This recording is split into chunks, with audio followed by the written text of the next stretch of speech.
तो दोस्तों एक बार फिर से स्वागत है आप सभी का आपके अपने favourite English learning channel scholar English पर। मेरा नाम है दीपिका कुमावत और मैं इस चैनल पर वेरियस कॉम्पिटिटिव एग्जाम्स के लिए इंग्लिश सब्जेक्ट टीच करती हूँ। तो दोस्तों आज की इस वीडियो में हम डिस्कस करने जा रहे हैं एक ऐसी पोयम जो बहुत ही ज़्यादा इंटरेस्टिंग है और शानदार है। दोस्तों उस पोयम का नाम है sonnet to science by Edgar Allan पो।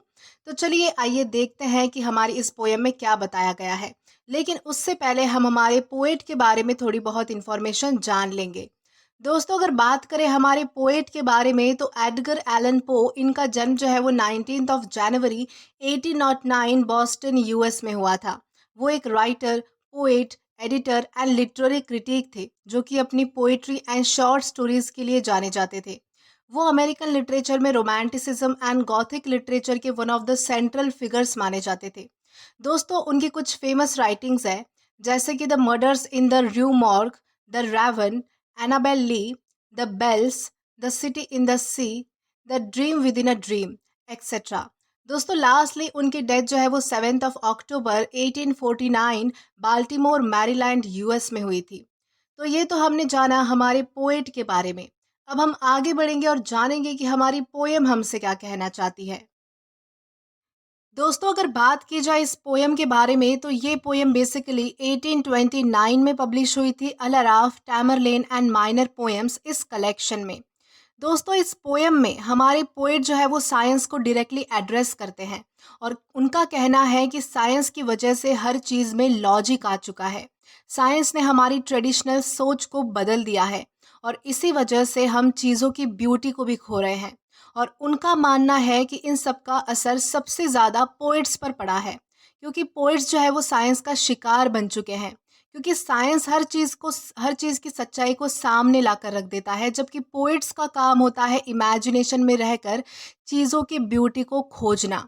साइंस हमारे पोएट्स को उड़ने या फिर पेड़ के नीचे शांति से सपने देखने की अनुमति नहीं देती क्योंकि वो हर चीज़ की सच्चाई सामने ला देती है और बहुत ही लॉजिकल होती है। तो इस तरह से जो है वो हमारे poet through out the poem बताने की कोशिश करते हैं। अब इसे और भी अच्छे से जानने के लिए और समझने के लिए हम इस पोएम का लाइन टू लाइन एक्सप्लेनेशन देखकर इसे समझने की कोशिश करेंगे। तो दोस्तों इस पोएम की हमारी सबसे पहली लाइन है science true daughter of old time thou art. दोस्तों यहाँ पर पहली लाइन में हमारे पोएट डायरेक्टली साइंस से बात कर रहे हैं, डायरेक्टली साइंस को एड्रेस कर रहे हैं। एक तरीके से यहाँ पर जो है वो साइंस को पर्सोनिफाई किया गया है जैसे कि वो कोई ह्यूमन बींग है और उससे बात की जा सकती है। तो हमारे पोएट क्या कहते हैं कि तुम पुराने समय की सच्ची बेटी हो। ऐसा उन्होंने इसलिए कहा है क्योंकि साइंस में वर्ल्ड को चेंज करने की एबिलिटी है, ताकत है। साइंस में लोगों की लाइफ को इन्फ्लुएंस करने की ताकत है जैसे कि टाइम में होती है। तो उसी तरह जो है वो हमारे पोएट यहाँ पर कहते हैं कि तुम पुराने समय की सच्ची बेटी हो यानी कि ट्रू डॉटर हो। देन इसके बाद कहा गया है who alterest all things with thy peering eyes. यानी कि यहाँ पर पोएट कहते हैं कि तुम अपनी इन झांकती हुई आंखों से सब कुछ बदल देती हो। यानी कि तुम्हारी वजह से हर चीज़ में लॉजिक आ चुका है और तुम उस चीज़ को बदल देती हो। और पोएट जहाँ भी देखते हैं यानी कि जो हमारा जो पोएट का जो एक यानी कि वो समूह है जो कवि का समूह होता है वो जहाँ भी देखता है वो बस साइंस को पाता है, विज्ञान को ही पाता है। Why preyest thou thus upon the poet's heart? तो यहाँ पर हमारे पोएट क्या कहते हैं कि तुम जो है वो यानी कि हमारे साइंस को कहते हैं कि तुम पोएट्स यानी कि कवियों के दिलों पर आक्रमण करती हो, वार करती हो। क्योंकि पोएट हमेशा चीज़ों को इमेजिन करते हैं, उनके लिए किसी चीज़ में लॉजिक नहीं होता, बस हर चीज़ में ब्यूटी होती है। लेकिन साइंस ने पोएट्स के दिलों पर वार किया है, उनका शिकार किया है क्योंकि अब हर चीज़ में जो है वो लॉजिक है जिससे वो अपनी इमेजिनेशन को अंजाम नहीं दे पा रहे हैं। Vulture whose wings are dull realities. यहाँ पर हमारे पोएट क्या कहते हैं कि तुम एक गिद्ध की तरह हो जिसके पंख बिल्कुल डल रियलिटी जैसे हैं यानी कि नीरस सच्चाई जैसी है। यानी कि ऐसी सच्चाई जिसमें कोई रस नहीं है, जिसमें कोई इंटरेस्ट नहीं है। यानी कि हमारे पोएट बेसिकली क्या कहना चाहते हैं कि साइंस को हमारे पोएट कहना चाहते हैं कि तुम सच्चाई तो बता देती हो लेकिन उसमें वैसा मज़ा नहीं है। यानी कि लोग तुम्हारी सच्चाई में इंटरेस्ट नहीं लेते जैसे कि किसी कविता में ले सकते हैं, जैसे कि किसी कवि की कविता में होता है जो इमेजिनेशन से लिखी जाती है। यानी कि तुम्हारे अंदर जो है वो बिल्कुल भी इंटरेस्ट नहीं है, लोग तुम्हारे अंदर बिल्कुल भी इंटरेस्ट नहीं लेते हैं। यानी कि तुम जो है वो एक तरह की डल रियलिटी हो, तुम सच्चाई को तो सामने ला देती हो, लेकिन तुम्हारे अंदर मज़ा नहीं है। लेकिन हमारे अंदर यानी कि कवियों के अंदर इमेजिनेशन होकर भी, यानी कि कोई लॉजिक ना होकर भी, सिर्फ ब्यूटी के ज़रिए और इमेजिनेशन के ज़रिए भी जो है वो बहुत कुछ, यानी कि बहुत कुछ चीज़ें जो है वो ऐसी है जो लोग एंजॉय करते हैं, लोग जो है वो जानना पसंद करते हैं। देन इसके बाद है how should he love the और हाउ डीम दिस वाइज। दोस्तों यहाँ पर जो पोएट है अब वो खुद को एड्रेस कर रहे हैं, यानी कि खुद की भावनाएं व्यक्त कर रहे हैं, खुद के विचार बताते हैं कि कोई तुम्हें कैसे पसंद करेगा या फिर कोई तुम्हें कैसे बुद्धिमान समझेगा। ये सारी बातें जो है वो हमारे पोएट अपने लिए कर रहे हैं, किससे, साइंस से कर रहे हैं, कि कोई तुम्हें क्यों पसंद करेगा और कोई तुम्हें कैसे बुद्धिमान समझेगा। यानी कि तुम इतनी लॉजिकल हो कि कोई तुम्हें प्यार कर ही नहीं सकता, क्योंकि तुम्हारे इस लॉजिक से वर्ल्ड की ब्यूटी और स्ट्रेंजनेस जो है वो पूरी तरह से खो चुकी है, जा चुकी है। बस हर बात में तर्क दिखाई देता है कि कोई ब्यूटी नहीं है, कोई नई बात नहीं है, तो कोई तुम्हें जो है वो कोई भी तुम्हें पसंद नहीं कर सकता है और कोई भी तुम्हें प्यार नहीं कर सकता है। देन इसके बाद बताया गया है who wouldst not leave him in his wandering.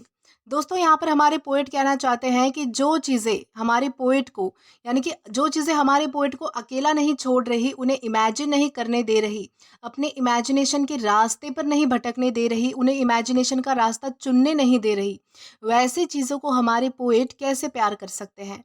क्योंकि अब उन्हें भी हर चीज़ में लॉजिक नज़र आने लगा है, जो उन्हें उनके इमेजिनेशन में घूमने नहीं दे रहा है। यानी कि हमारे पोएट जो है वो वंडर करना चाहते हैं, वंडर यानी कि घूमना चाहते हैं, अपने इमेजिनेशन के वर्ल्ड में घूमना चाहते हैं। लेकिन साइंस ने जो है वो हर चीज़ में लॉजिक पैदा कर दिया है, जिसकी वजह से जो है वो हमारे पोएट जो है वो डायरेक्टली साइंस को एड्रेस करते हुए कहते हैं कि तुम जो है वो मुझे अब घूमने भी नहीं दे रही हो, यानी कि अपने इमेजिनेशन में घूमने नहीं दे रही हो, तो कोई तुम्हें कैसे प्यार करेगा, कोई तुम्हें कैसे बुद्धिमान समझेगा। To seek for treasure in the जिबल स्काईज। और पोएट कहाँ घूमना चाहते हैं? तो पोएट जो है वो हमारे जिबल स्काईज के खजाने में घूमना चाहते हैं, यानी कि ऐसे तारों से भरे आसमान में घूमना चाहते हैं जहाँ पर सिर्फ बहुत सारे तारे हो, सिर्फ तारों का खजाना हो।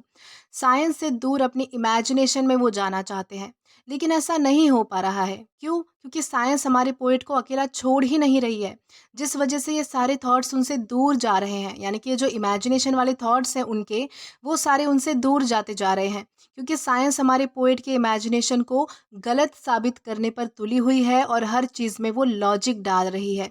इस वजह से जो है वो हमारे पोएट जो है वो कहीं पर अपनी इमेजिनेशन में घूम नहीं सक रहे हैं, और वो जहाँ पर जाना चाहते हैं बेसिकली वहाँ पर जो है वो उनकी सोच वहाँ तक जा नहीं पा रही है। Albeit he soared with an undaunted wing। यानी कि हमारी जो पोएट है वो अपने निडर पंखों के साथ उड़ना चाहते हैं, यानी कि वो अपनी इमेजिनेशन के साथ जीना चाहते हैं, ना कि लॉजिक के साथ। वो ऐसी दुनिया में जीना चाहते हैं जहाँ पर कोई लॉजिक ना हो, हर चीज़ पर तर्क ना दिया जाए, हर चीज़ में जो है वो कोई ना कोई तर्क ना ढूंढा जाए, लॉजिक ना ढूंढा जाए। वो जो है वो अपनी इमेजिनेशन में जीना चाहते हैं जहाँ पर सिर्फ ब्यूटी हो और सिर्फ वो अकेले हो अपनी चीज़ों के साथ।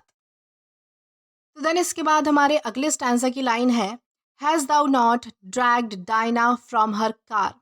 दोस्तों हमारे पोएट जो है वो साइंस से डायरेक्टली क्वेश्चन करते हैं कि क्या तुम वो नहीं हो जिसने डायना को उसके रथ से नीचे उतारा है। यहाँ पर हमारे पोएट का कहने का क्या मतलब है कि यानी कि तुम वही हो जिसने डायना को उसके कार से, यानी कि रथ से नीचे उतार दिया है। दोस्तों डायना जो है वो रोमन माइथोलॉजी की गॉडेस है, जो वाइल्ड एनिमल्स का शिकार करने के लिए जानी जाती है। तो पोइट बेसिकली क्या कहना चाहते हैं, उनका कहना है कि साइंस ने हमसे हमारी माइथोलॉजी भी छीन ली है और उसमें भी लॉजिक डाल दिया है। और तुम यानी कि साइंस, यानी कि तुम, यानी कि एड्रेस कर रहे हैं हमारे पोएट की साइंस तुम वही हो जिसने जो है वो डायना को अपनी कार से नीचे उतारा है। यानी कि हमारा हमारा क्या मानना था कि डायना एक जो है वो गॉडेस है, जो अपने रथ पर जो है वो यहाँ से वहाँ जो है वो ट्रैवल करती है, किसका शिकार करने के लिए? तो वाइल्ड एनिमल्स का शिकार करने के लिए। और वो कहाँ रहती है? तो आसमान में रहती है। तो ऐसे जो हमारे थॉट्स थे, ऐसे जो हमारी थिंकिंग थी किसी चीज़ को लेकर, ऐसे जो हम अपने इमेजिनेशन में जी रहे थे, जो एक पुरानी जो चीज़ चीज़ थी, सबके मन में थी ये चीज़ कि डायना है जो कि ट्रैवल करती है रथ के ऊपर और वाइल्ड एनिमल्स का शिकार करती है। वो इमेजिनेशन तुमने ख़त्म कर दी है, क्योंकि तुमने जो है वो हर चीज़ के पीछे जो है वो अपना लॉजिक ला दिया है। तुम जो है वो हर चीज़ को जो है वो लॉजिकली पेश करती हो, जिससे ये सारी इमेजिनेशन, ये सारी जो माइथोलॉजी है, वो भी अब जाने लगी है। देन इसके बाद है and driven the hamadryad from the wood to seek a shelter in some happier star. दोस्तों यहाँ पर क्या बताया गया है, हमारे पोएट कहते हैं कि साइंस तुम वही हो जिसने हिमैड्रिएट को जंगल से यानी कि पेड़ों से भगा दिया है ताकि वो किसी खुशनुमा सितारे की शरण ले सके। अब इसे अच्छे से समझेंगे डिटेल में। तो हमारे पोएट बेसिकली कहना क्या चाहते हैं, सबसे पहले तो ये हिमैड्रिएट क्या है उसको समझेंगे। दोस्तों हिमैड्रिएट जो है वो एक ट्री निम्फ है। ट्री निम्फ यानी कि एक माइथोलॉजिकल कैरेक्टर है जो कि पेड़ों में रहते थे और ट्री के स्पिरिट और सोल माना जाता है उनको बेसिकली। ऐसा माना जाता है कि अगर कोई पेड़ मर जाता है यानी कि किसी पेड़ की डेथ हो जाती है तो उसके साथ साथ हिमैड्रिएट भी मर जाते हैं, और इसीलिए गॉड जो है वो ट्रीज़ को हार्म पहुंचाने वाले लोगों को पनिश करते हैं। तो ऐसी जो है वो सोच थी। तो बेसिकली अब इन लाइंस में क्या कहा गया है, तो इन लाइंस में बताया गया है कि साइंस तुम वही हो जिसने हिमैड्रिएट को पेड़ों से भगा दिया है। और जैसे एक व्यक्ति मरने के बाद तारा बन जाता है, यानी कि ये जो हमारी धारणा है ना कि कोई व्यक्ति जो है जब उसका देहांत हो जाता है, जब उसकी मृत्यु हो जाती है, तो वो सितारा बन जाता है, तारा बन जाता है। उसी तरह तुमने क्या किया है, उसी तरह जो है वो तुमने अपने लॉजिक की वजह से हिमैड्रिएट को सितारों की शरण में भेज दिया है। यानी कि साइंस ने ये रिवील कर दिया है कि हिमैड्रिएट जैसा कुछ भी नहीं होता है। यानी कि हमारे मन में, यानी कि जो बेसिकली हम लोगों से स्टोरियाँ सुनते आ रहे हैं, बहुत सारी स्टोरीज़ हम सुनते आ रहे हैं कि ऐसा होता है, वैसा होता है। हमारे मन में जो है वो साइंस ने आज रिवील किया है कि कोई भी पेड़ अगर ज़िंदा रहता है तो उसकी एक अपनी प्रोसेस होती है, फ़ोटोसिंथेसिस होता है, सनलाइट की ज़रूरत होती है, ये वो बहुत सारी चीज़ें होती है। लेकिन हमारे मन में क्या लॉजिक था, हमने सोच रखा था कि पेड़ को अगर कोई चीज़ ज़िंदा रखती है तो उसमें एक आत्मा है, कोई सोल है, उसके अंदर कोई रहता है। तो ये जो सारी चीज़ें हैं, ये जो उस टाइम की ब्यूटी जो थी, उस चीज़ों की ब्यूटी थी, उस बात की जो ब्यूटी थी, वो हमारी साइंस ने ख़त्म कर दी है, क्योंकि उसने जो है वो हर चीज़ का जो है वो लॉजिक रिवील कर दिया है। हर चीज़ की सच्चाई उसने रिवील कर दी है, हर चीज़ में जो है वो उसने लॉजिक डाल दिया है, तर्क डाल दिया है। तो इस तरह से हमारे जो पोएट है, इन कुछ लाइन्स में बताने की कोशिश कर रहे हैं। देन इसके बाद क्या बताया गया है, has thou not torn the Naiad from her flood. यानी कि क्या तुम वो नहीं हो जिसने नाइट को उसके बाढ़ से यानी कि उसके प्रवाह से, पानी से बाहर निकाल दिया है। यानी कि हमारी पोइट डायरेक्टली साइंस से कहते हैं कि तुम वही हो जिसने नाइट यानी कि एक पानी से रिलेटेड निम्फ गॉडेस होती है जो पानी में रहती है। तो हमारे मन में क्या धारणा थी कि जो पानी का जो कंट्रोल है, पानी का जो प्रवाह है, यानी कि पानी का जो फ्लड है, उसका जो बहाव है, वो कोई यानी कि एक गॉडेस कंट्रोल करती है। तो वो सारी चीज़ें भी जो है वो हमारी साइंस ने रिवील कर दी है कि ऐसा कुछ भी नहीं होता है, यानी कि इस चीज़ की ब्यूटी भी अब चली जा चुकी है। यानी कि पानी में रहने वाली, यानी कि जो पानी में रहने वाली जो गॉडेस है, ये पानी, नदी, समुंदर, यानी कि जो भी पानी का जो जहाँ पर भी सोर्स होता है वहाँ पर रहती थी। तो ये सारी चीज़ें भी जो है वो हमारे साइंस ने रिवील कर दी है कि ऐसा ऐसा कुछ होता ही नहीं है। यानी हमारे पोएट यहाँ पर कहना चाहते हैं कि तुमने जो है वो नाइट को उसके प्रवाह से यानी कि पानी से भी अलग कर दिया है, यानी कि हर चीज़ में लॉजिक तुमने डाल दिया है। देन हमारी लास्ट 2 लाइन्स हैं, the elfin from the green grass and from me the summer dream beneath the tamarind tree. तो यहाँ पर हमारी लास्ट 2 लाइन्स में पोएट क्या कहना चाहते हैं? पोएट ये कहना चाहते हैं कि साइंस तुम ही हो वो जिसने हमारी हरी घास से जो है वो एल्फिन, एल्फिन का मतलब होता है परी, उसे जो है वो हटा दिया है। और मुझसे गर्मियों में इमली के पेड़ के नीचे आने वाले सपनों को भी तुमने छीन लिया है। यानी कि ओवरऑल हमारी साइंस ने जो है वो पोइट्स के इमेजिनेशन की ब्यूटी पर वार किया है और हर चीज़ में लॉजिक डाल दिया है, जिसकी वजह से हमारे जो पोएट है अब वो जो है वो कोई भी चीज़ सोचने में सक्षम नहीं है। यानी कि उन्हें भी जो है वो हर चीज़ में अब लॉजिक नज़र आता है। वो भी जो है वो हर चीज़ को लॉजिकली लेते हैं, वो भी जो है वो अब किसी चीज़ को इमेजिन नहीं कर पाते, अपने इमेजिन में जो है वो जा नहीं पाते। इस तरह से जो है वो हमारे पोएट ने थ्रू आउट द पोएम बताने की कोशिश की है। तो दोस्तों इसी के साथ हमारी इस पोएम का लाइन टू लाइन एक्सप्लेनेशन यहाँ पर ख़त्म होता है। आई होप आपको ये पोएम पसंद आई हो और अच्छे से समझ भी आई हो।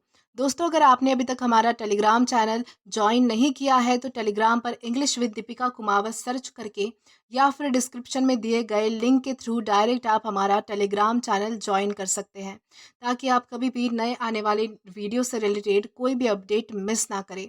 और दोस्तों, अगर आपको आज का ये वीडियो पसंद आया है या फिर हेल्पफुल लगा है तो do like this video, subscribe the channel and share as much as you can. और अगर आपने इससे पहले वाले वीडियोस नहीं देखे हैं तो यहाँ पर मैंने एक प्लेलिस्ट प्रोवाइड की है, जहाँ पर आप क्लिक करके वो सभी पहले वाले पोएम से रिलेटेड वीडियोस एक्सप्लोर कर सकते हैं या फिर देख सकते हैं। Till then keep learning. Thank you.